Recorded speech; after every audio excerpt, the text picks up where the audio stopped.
兄弟姐妹平安。今天是2022年7月16号。今天的经文是诗篇52篇，阿摩司书第6章第1到第14节，路加福音第8章第4到第10节。今天要跟大家分享的主题是听不懂，看不见。经常我们都认为自己很明理、很懂事的，但是很多时候我们却都有某个部分的坚持，甚至于固执。坚持己见、固执会造成人在思想上的限制，然后就变成对人们所说的话就听不进耳，无法明白真理的教导。以色列人，上帝的选民，经常发生这样的情形。这也是为什么上帝要一而再、再而三差派先知到以色列人当中去说预言，警告以色列人，劝告他们要离开恶，就是撒旦的道路，要离开悖逆之道。但是就如同圣经的记载一样，大多数的以色列人却是选择了离开上帝的正道，所以上帝才会差遣耶稣基督降世，成为世人的救赎。耶稣曾经这样子的比喻说，收成的果子时候到了，园主差遣仆人去佃农那里，要对他们从他们那里收果子。佃农给这些仆人通通给抓起来了，一个打他，一个将他杀死，一个用石头给他丢死。园主又差了另外一批仆人去，比头一次更多人。佃农也照着原来的方式对待他们。最后，园主就差遣自己的儿子去他们那里，他想，他们一定会尊重我的儿子。可是呢，佃农一看到他的儿子，就一起商量，说，这个是他的继承人，来吧，我们将他杀死，就可以得到他的财产。他们就把他抓起来，丢到葡萄园以外去，将他杀死。这样葡萄园的主人回来的时候，会怎么样处理这些佃农呢？这是记载在马太福音第21章33到46节，坏的佃农的比喻。因为这个被比喻为坏佃农的以色列人，根本就不愿意听上帝这个原主的话。在阿摩司书记载阿摩司先知的预言，以色列人的心里面刚硬，让他们看也看不到，听也听不懂，因为他们是固执的，他们心里刚硬，心里是闭塞的。上帝透过先知这样预言，国为列国之首，人最著名，且为以色列家所归向，在锡安和撒玛利亚山安逸无虑的，有祸了！你们要过贾尼查看，从那里往大城哈马去，又下到非利士人的加特。看那些国比你们的国还强吗？境界比你们的境界还要宽吗？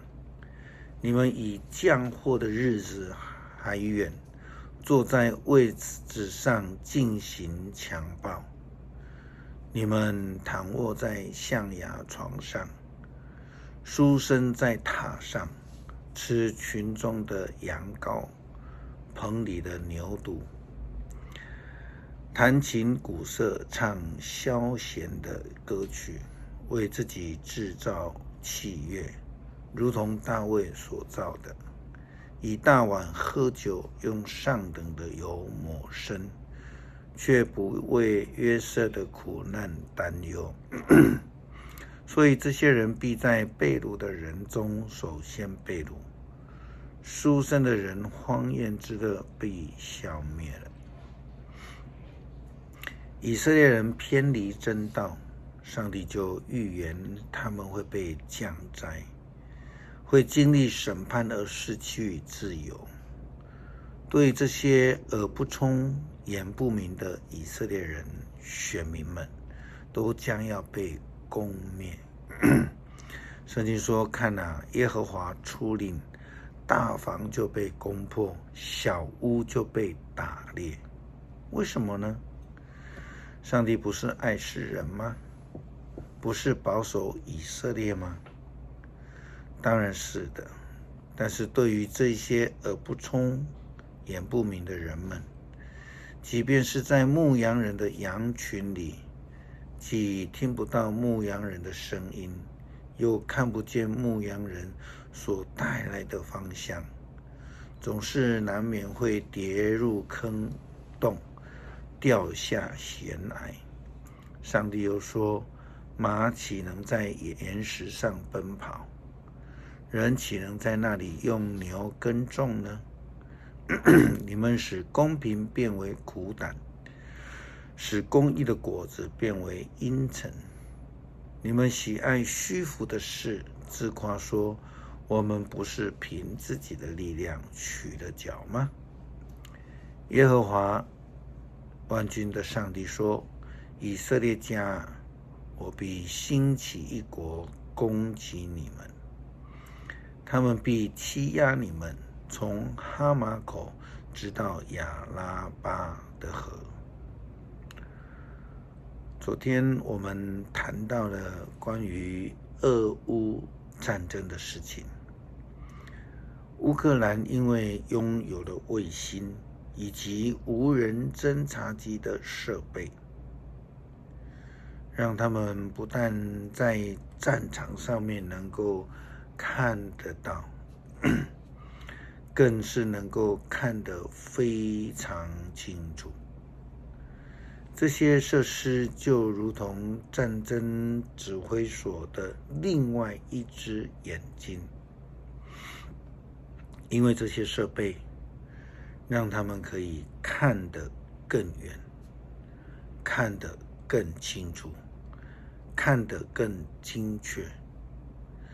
但是另外我们看到像俄罗斯一样，这些被蒙蔽的人们却是无法看见，他们更是不能够明白上帝的话语。耶稣基督以撒种的比喻来教导门徒们。耶稣在比喻结束时候就说，有耳可听的都当听吧。但是门徒并不是很清楚，因此就问耶稣说，比喻的目的是什么？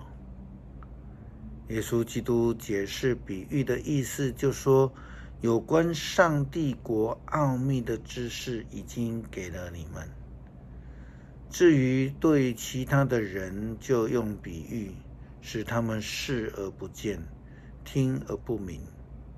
那么我们必须要思考的是，我们自己是不是耳不聪眼不明，看不见上帝的道路，听不懂真理的话语，不愿意顺服上帝的旨意与原则吗？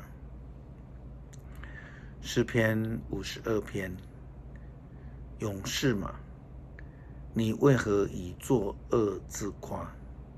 上帝的慈爱是长存的，你的舌头邪恶诡诈，好像剃头刀，快利伤人。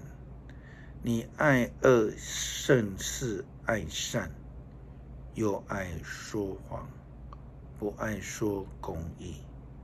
诡诈的舌头啊，你爱说一切毁灭的话，上帝也要毁灭你，直到永远。他要把你拿去，从你的帐篷中抽出，从活人之地将你拔出。义人要看见而惧怕，并要笑他，说：看啊，这就是那不以上帝为他力量的人，只倚仗他丰富的财物，在邪恶上坚立自己。至于我，就像上帝殿中的青橄榄树，我永永远远倚靠上帝的慈爱。我要称谢你，直到永远，因为你行了这事，我也要在你圣名面前仰望你的名，这名本为美好。恳求上帝让我们有一颗愿意听、愿意跟随的心，开我们的眼，开我们的心，让我们看得见，也明白你的旨意，遵行你的诫命，回心转意。祷告奉耶稣基督圣名，阿们。